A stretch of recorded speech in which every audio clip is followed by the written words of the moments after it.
Good evening, everyone. Welcome to the July 9th Special Environmental Quality Control Board meeting. I will now call the meeting to order. And I would like to ask Michael to please lead the Pledge of Allegiance. Okay. Let her do that. Please repeat after me. I pledge allegiance to the flag of the United States of America and to the republic for which it stands, one nation, under God, indivisible, with liberty and justice for all.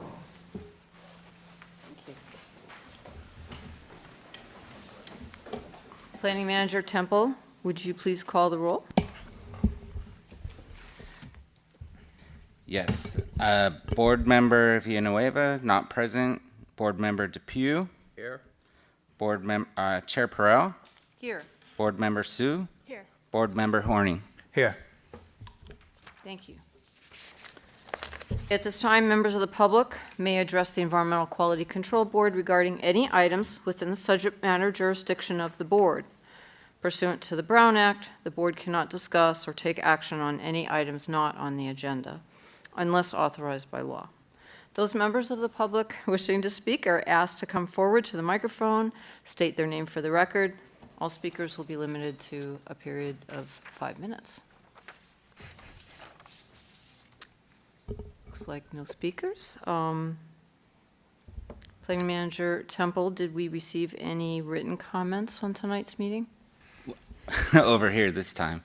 We have received no comments. Okay. Anyone wish to speak at this time? Okay. By motion of the Environmental Quality Control Board, this is the time to notify the public of any changes to our agenda, rearrange the order of the agenda, provide an opportunity for any member of the board or staff to request an item to be removed from the consent calendar for separate action. May I have a motion and a second to approve the agenda? I would like to make the motion to approve the agenda. I'll second it.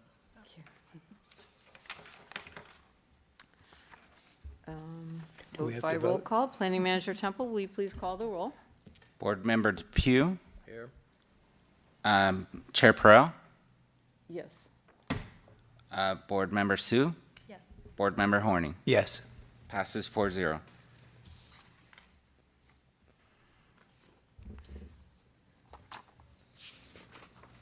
Okay.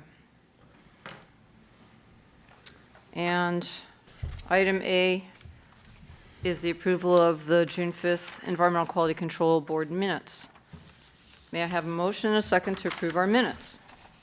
I move that we approve the minutes of the June 5th meeting of the Environmental Quality Control Board. Thank you.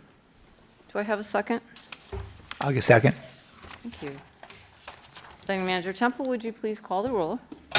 I will. I'll note that Board Member Villanueva is present. Great. Board Member Horning. Yes. Board Member Sue. Yes. Chair Perel. Yes. Board Member Depew. Yes. And Board Member Villanueva. Yes, this is the minutes, right? Right, correct. Yes. Passes 5-0. Thank you. Item B on the agenda is establishing a regular meeting time of the Environmental Quality Control Board. How timely. I moved for 7 o'clock. Sure, now's the time for us to discuss this. Anyone else have any comments or suggestions? Yes, I would like to make the proposal that we move it to 7 o'clock to be more consistent with what the city council has their meeting time. Sounds like we have a second there. Definitely. Okay. Planning Manager Temple, would you please call the roll for this? Board Member Villanueva. Oh, yes. Board Member Depew. Yes. Chair Perel. Yes. Board Member Sue. Yes. Board Member Horning. Yes. Passes 5-0. Great. Much obliged. So item C is the review of the draft 2025 Local Hazard Mitigation Plan. Sergeant Gray, is there a presentation for this? There is, but I'm going to run through it pretty quick because I think you guys are pretty familiar with what's going on and what we need or want from you guys. So whenever you're ready. Please. All right, I'm trying to decide which monitor to look at. Let's see. I think I'm going to go with that one. All right. Big one's That one? there. Okay. That's the big I'm going to move the mic over here. Thank you, guys. So for those of you that don't know me, I think you all know me. Sergeant Brian Gray, gentleman in the back didn't know who I was. Sergeant Gray, Seal Beach PD. I'm the Emergency Services Coordinator. And as you may or may not know, we're working on our 5-year update of the Local Hazard Mitigation Plan. The last one was completed in 2019. So every 5 years, FEMA requires that you go through it, update it, and this one's more than just a 5-year update because there was some plan changes that they requested from everybody. So I'm going to go ahead and proceed. Let's see. So these are some of the things we're going to go over tonight. The draft of the plan, the proposed new plan, went on our website and was released via press release. By the time this is closed out, it'll be about a month that it's been out to the public. So since June 19th. I think I covered this. So this, once this plan goes into effect, it's going to go to Cal OES for approval. They're going to send it to FEMA. They're going to approve it. Hope. They're going to send it back for these gentlemen, the city councilmen, to adopt it as our official plan, and then it won't have to be updated again until 2030. So, there we go. Okay. I think I covered most of this.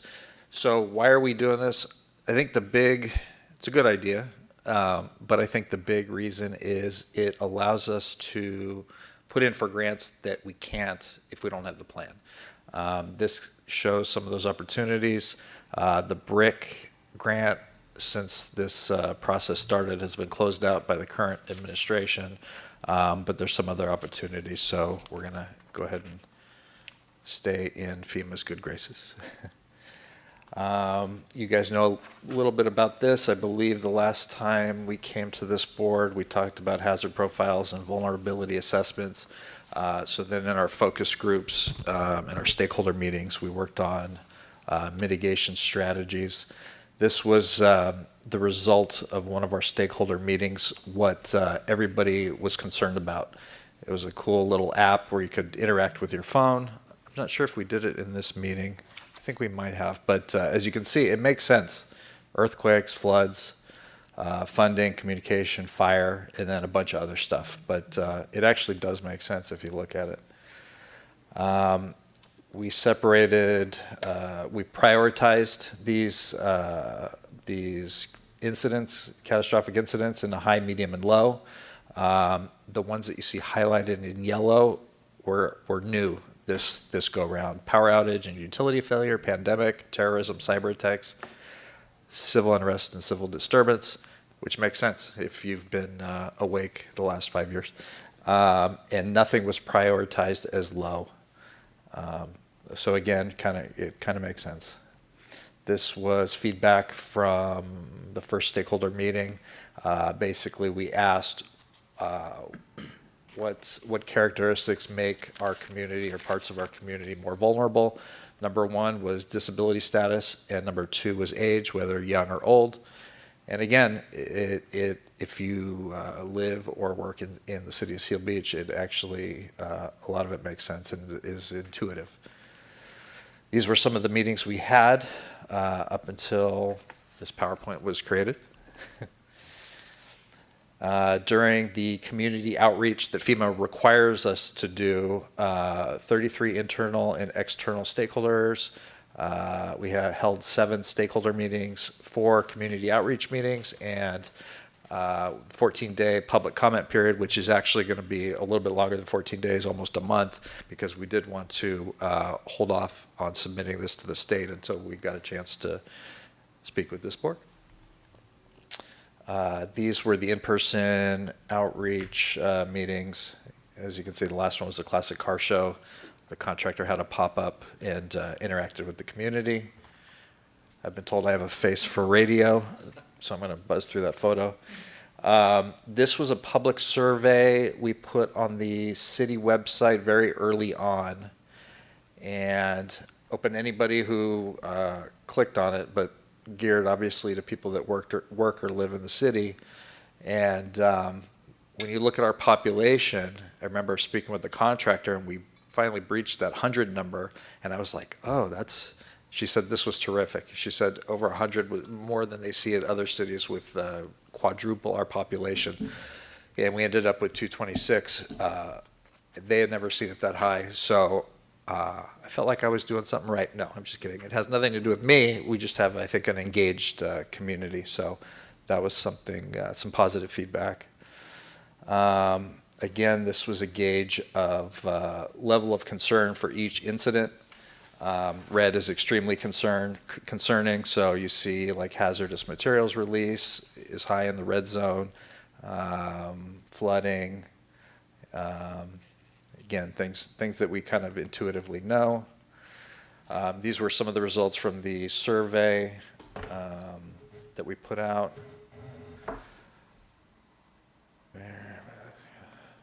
All right, now we're getting to the meat and potatoes and kind of why we're all here. The plan's available now on the city website. It's almost 300 pages. Of course, I'd love for all of you to read it page by page, word by word. But if you can't or flat out refuse to do it, I understand. What we're asking folks to focus on is Section 11, our mitigation strategies. And these are hazards. And I'll get to it on an upcoming slide, but basically it talks about what we're going to do or move towards in the next 5-year period where this plan is valid. These are some pages from the plan where they basically they highlight our critical infrastructure and then the vulnerability assessment that's kind of put in these areas geographically. And these are some examples, and there's going to be some more coming up. This ties back to our original plan 5 years ago. Very similar structure on the plan. Of the mitigation actions, 7 were completed, 42 are actions that are in progress, or a lot of them are just keep doing something or maintaining something, keep servicing a generator, keep doing this. So those 42 things are things that we're continuously doing and they don't end.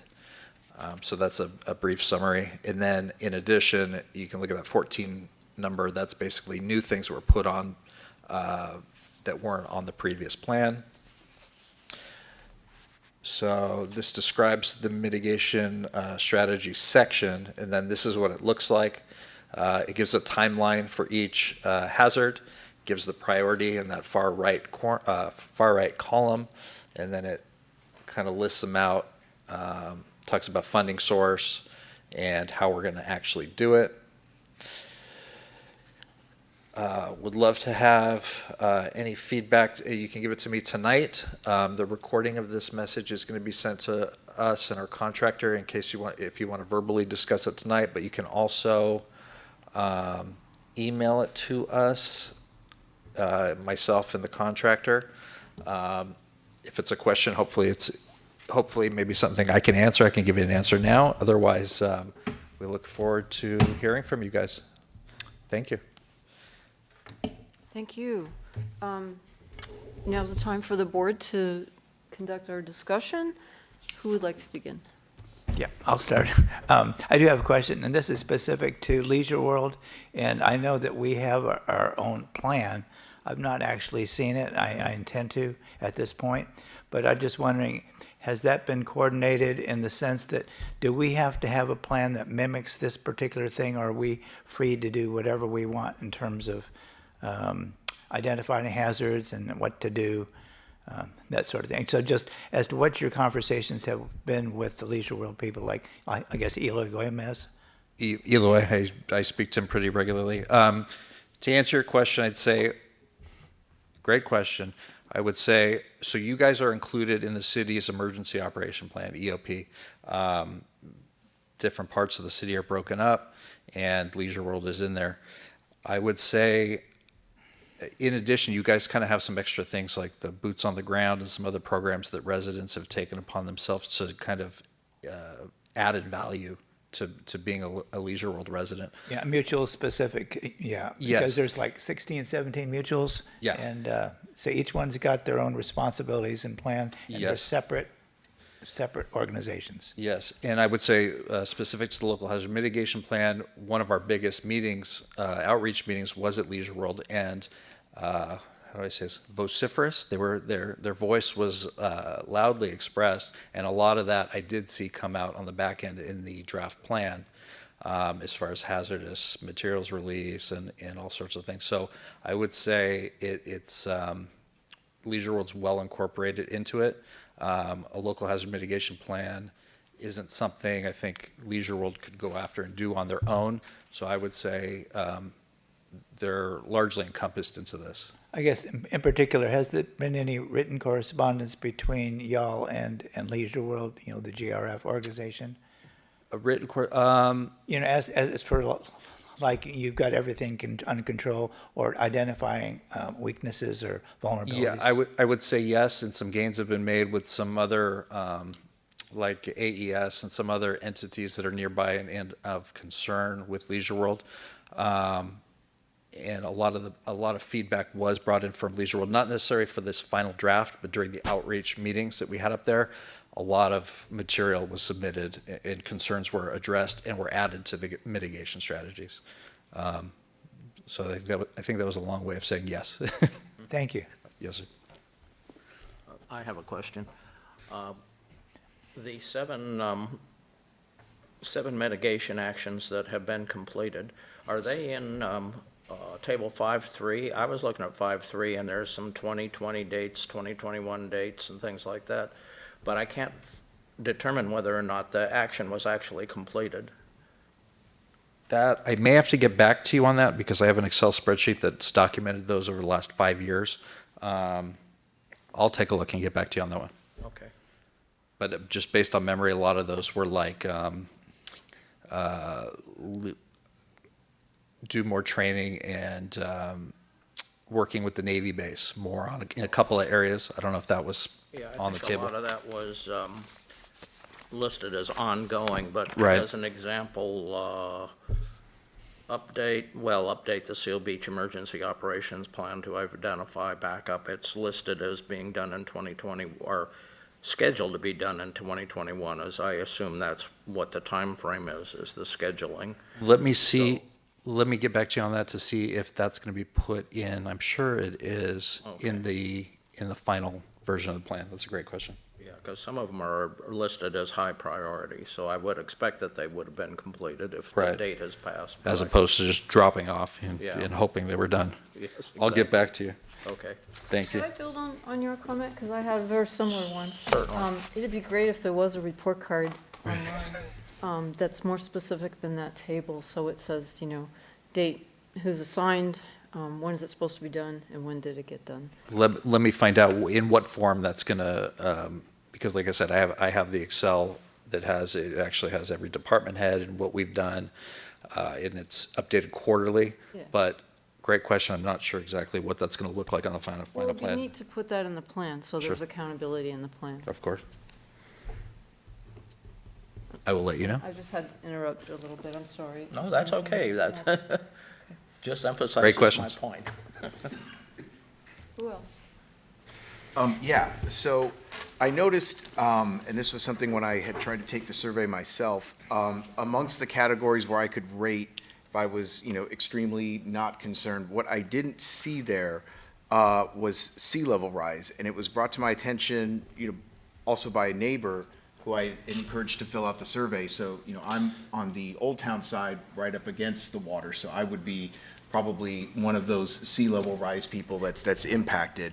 And then going through the report, I don't have our previous minutes handy, but I know there was some discussion the last time when Noelle made her presentation about the calculations that went into the sea level rise and what got us to just a medium. Because, if you look at the table, we have, sea level rise is the only high-ranked probability, so near certainty of happening, that's also only a medium planning consideration. So I understand that there's a formula to it, but you know, when you look at, you know, primary impacts, secondary impacts, I'm not sure what data we use to arrive at that it's just kind of a 2 as opposed to a 3. Great question, and I'm going to take a stab at answering it because I think I know the answer, but I may follow back up with you with if I'm incorrect or more detail. This came up with another hazard, and what the contractor reminded me of is that Cal OES and FEMA, because it's a 5-year plan, there's they really look at that 5-year window. So I have no doubt there's going to be sea level rise, and I live in College Park West. I may have oceanfront property at some point, but that was a good one, right? Not good for Old Town residents, but they do look at that 5-year window. So if it's something outside of that scope, it changes, if that makes sense. And when that clicked for me, I was kind of like, oh, that kind of makes sense, because that would be, maybe it'll go up, example, when we do this in 5 years, maybe it'll go up a tick, and then in 10 years, a tick. Because there's some longer term, I'm trying to remember what the other hazard was, but it was something that, it was considerable, but it was rated lower significantly because of the time frame. It was like we're talking 50 years, 100 years out. Might have been the erosion. It could have been, exactly, or something else that's happening inevitably, but slower in a slower time frame. So, but I'll double check and see if there's anything she can add. But I think it's because we're looking at 2025 to 2030. That's just kind of how they want it. That makes sense to me. I did just want to point out that I was missing that on the survey when I went to complete it myself, and it was also brought up. And what you're saying makes sense, because we'll probably won't be underwater in 5 years, but maybe in 10 years, you know. Definitely, you know, seems probable in my lifetime at least. Yes, I agree, unfortunately.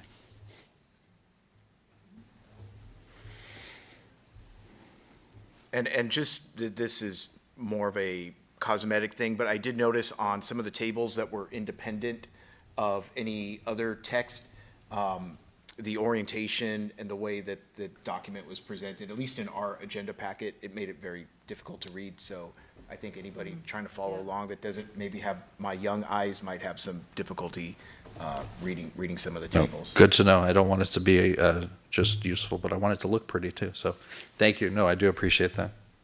And don't think once we sign off here you're locked into anything. Email me, or feel free to email us before, I think it's the 16th, when they want to get it to the state. So if you think of something like I do in the shower in 2 hours, and don't feel like this is your last opportunity.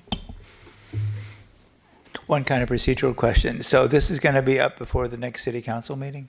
No. So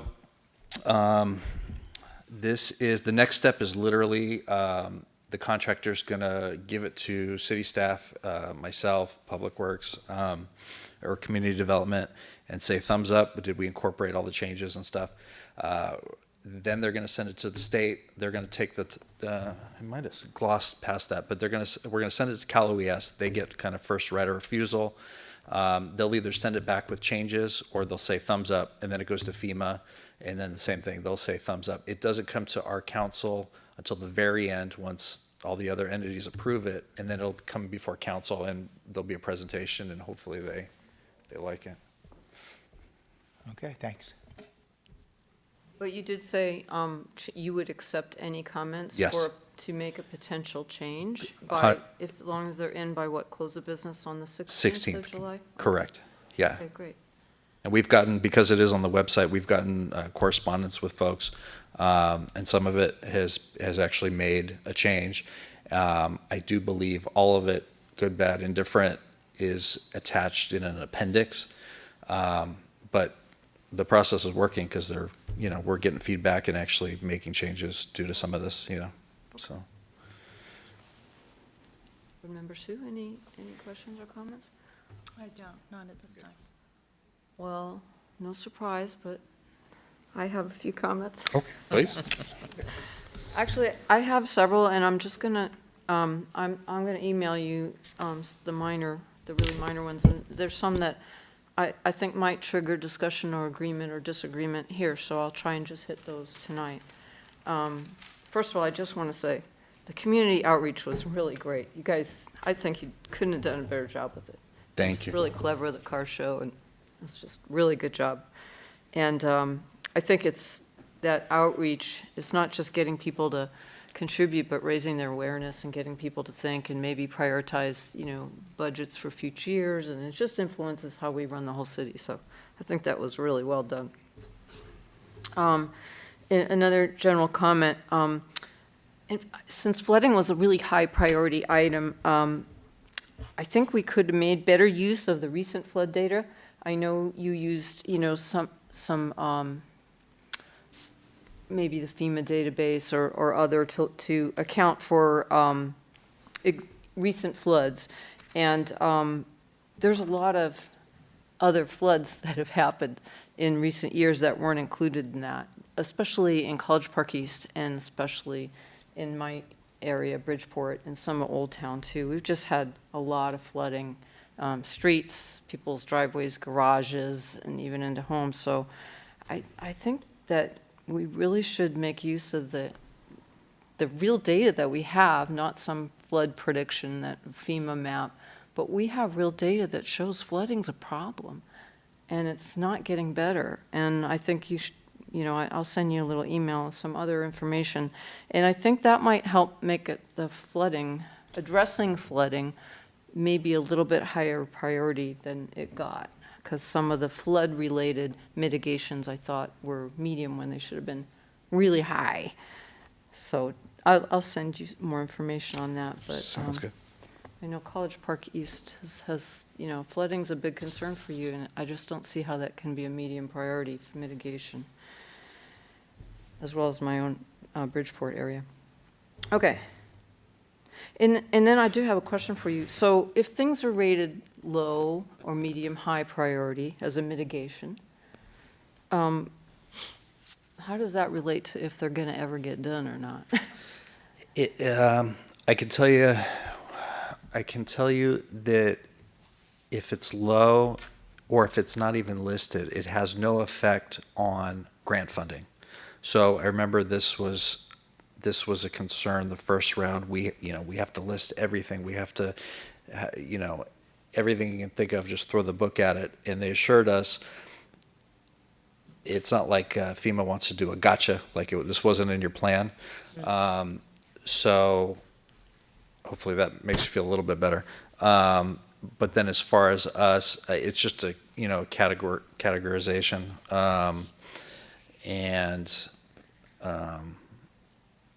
But let me see if there's any other repercussions based on high, medium, low. If there's any other concerns about something not being escalated high enough, but I don't think so.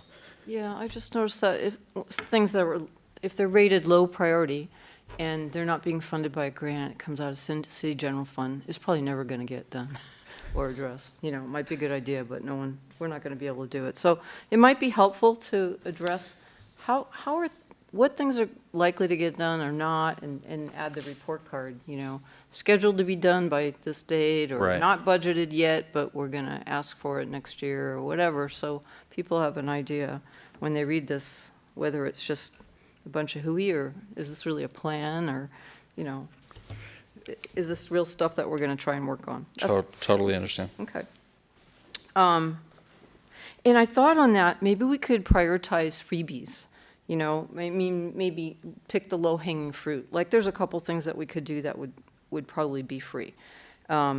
So when we're adding developments in Old Town or Bridgeport area or College Park East area, new developments, part of our housing initiative, let's require that the development manage all the stormwater on site for a 100-year storm. We did that on First and Marina, on that beautiful development at First and Marina. They manage all their stormwater on site for a 100-year storm event. And that if that's a requirement, boy, it's just not going to cost us anything as a city. And it'll get done, and we don't have to panic, and it's just fantastic mitigation, because both those neighborhoods, the Marina and First Street development proposed, that's a flood prone area, and it's going to make it worse, developing or putting impervious materials on that. It's going to make it worse.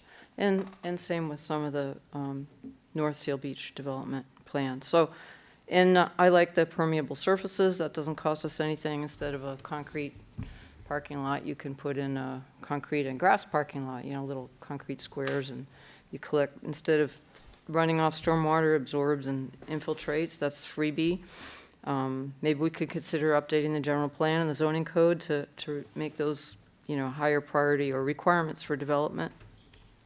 And then I noticed on the stormwater mitigation projects that, like I said, I didn't think the priority should be medium. I thought it should be higher, but the mitigation was to address 50-year and 100-year storm events. So we could give the 100-year, we could give the long-term, if it's a 100-year flood or a 500-year flood. A medium, but then a Yeah, high for, Make that a low priority, the 50-year or, flood, the earlier one, make that a high priority. And it just be, we can kick the can on the long term. They're less likely to happen. But on the ones that we know are happening and are going to happen, and we've had them happen, let's prioritize those. So just bite off a little chunk, and that lowers our spending, and we can give it more priority.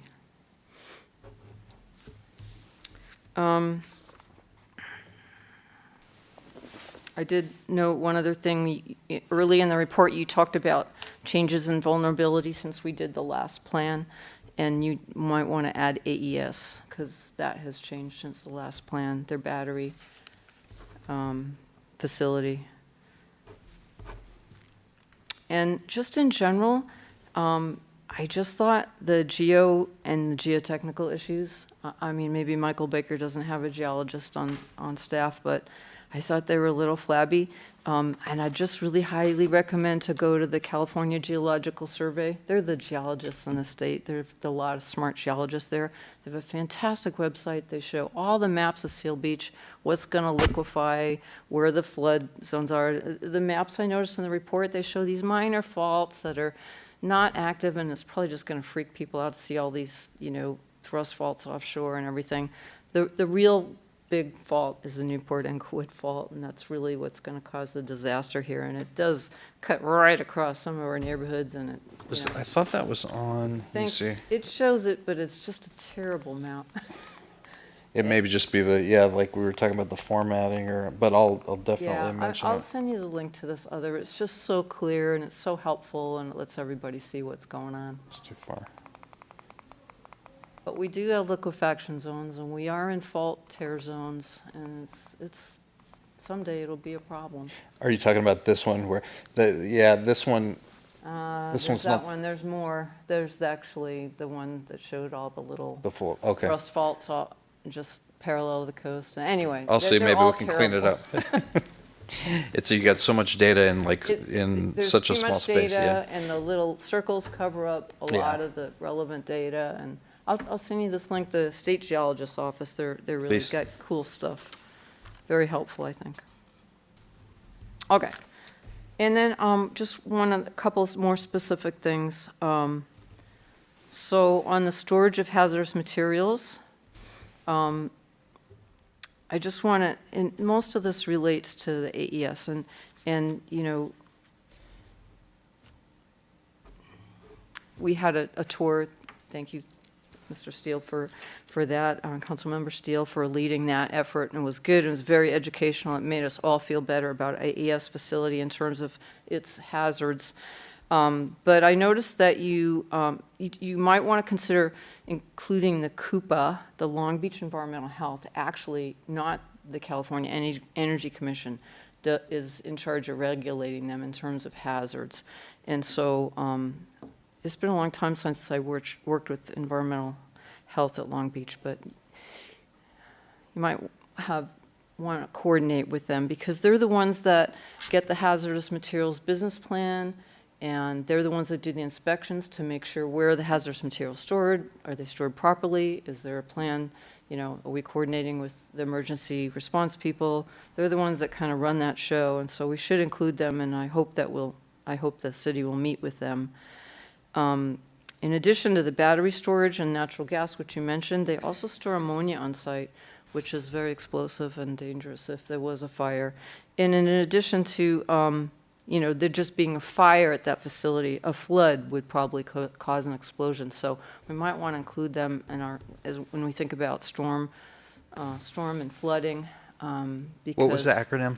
Well, You called Oh, COOP? Coupa, the community, Coupa is the organization that takes responsibility from the state. So Long Beach has responsibility for all of the community right to know under CERCLA. That's the emergency planning and right to know under CEQA. It's called EPGRA.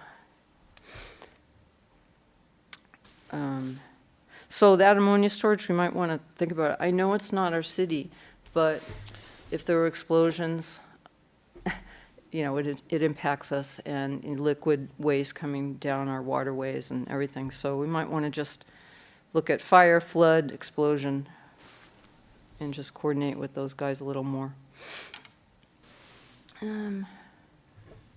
Not that I don't think they're managing everything well, but it's just great to have those other agencies involved in our plan.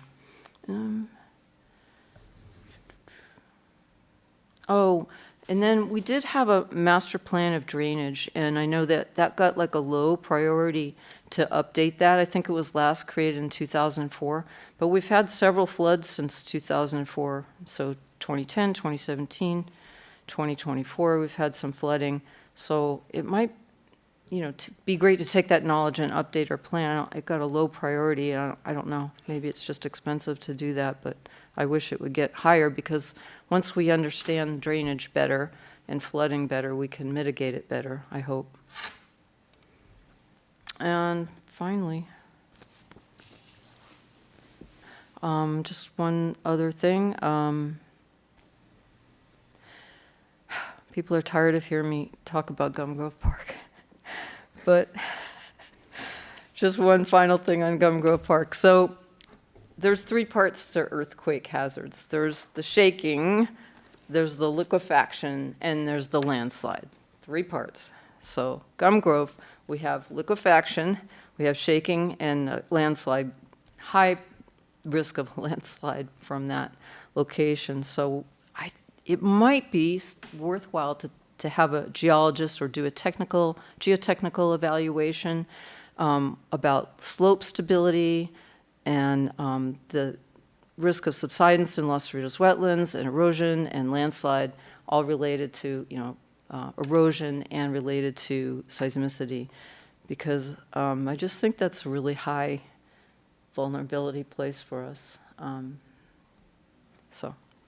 And that's really all I had. I thought you guys did a fantastic job, and I really hope we get to use this in planning, and Absolutely. No, thank you for the feedback. And some of the, some things may be outside of the scope yeah. of this plan, but we're going to take it all and include what we can, and at least mention everything if you know what I mean. Yeah, So thank you. I do appreciate it from all you guys. Thank you.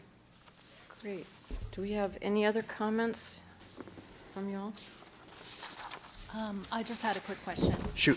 I was just zooming through the table.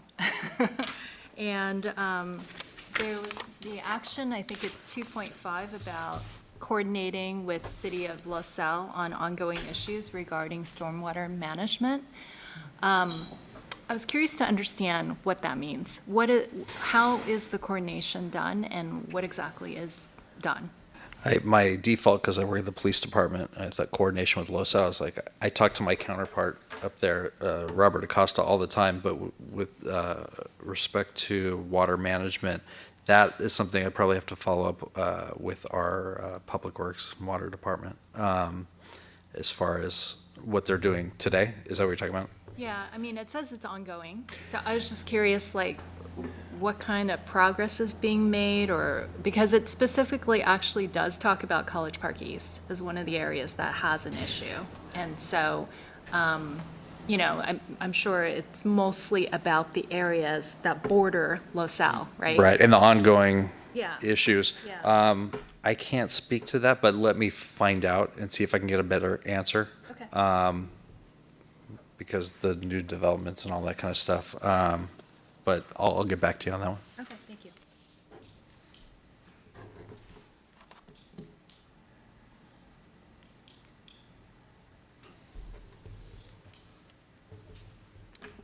And this might be a question for Sean. We did have a stormwater advisory board or group at one time, and I don't know if they contributed to this at all, or is what we did with their recommendations, or are they still around? I don't believe there is one because I'm not aware of one. Most likely there was, but that was before my time here. I could follow up with some background on that. Yeah, that'd be great, thank you. I thought I had something like that in my notes here, but I'm not finding it right now. It was called the Ad Hoc Street and Storm Drain Committee. And I think that was like in 2004. Yeah, I or Oh, that's current. Yeah, no, it's been a while since I attended one. And I know that started before we started this plan, but let me find out. I'm confident when the contractor came on board, we made him aware of I know for a fact we made him aware of the College Park East flooding and the ad hoc. And I know I sent them whatever I had. I don't know if it was agendas or reports that came out of that. But another thing, let me follow up on and see if it plays a part in this. So I'll add that to the list. Great. Okay. I think the review, if no other comments, review has been completed, and I want to thank you for Sergeant Gray for the presentation and answering our questions. Thank you. Thank you, guys. Does staff have any concerns or comments? I have an update on the housing element. The public review period of the draft EIR closed, and we're currently in the process of creating the final EIR in response to comments. Right now we're looking at bringing that to the EQCB probably in September. I got to ask, is it moot now? Are we exempt? Is it exempt from CEQA? With all the governors. That we'd have to do a further review of that, but right now we're still moving forward, just to be sure. Well, I think it's, personally, I guess it's good to finish gathering comments, because people commented and we care what people have to say. But if it is moot and we're not going to be under CEQA, we don't have to do an EIR for that. Might save the city some money to drop it sooner than later. Right, we'd have to do a full legal review of what's involved in that bill before we abandon the project. Understand. So maybe we could have an update at a future meeting on that. Definitely. Great, thank you. Okay.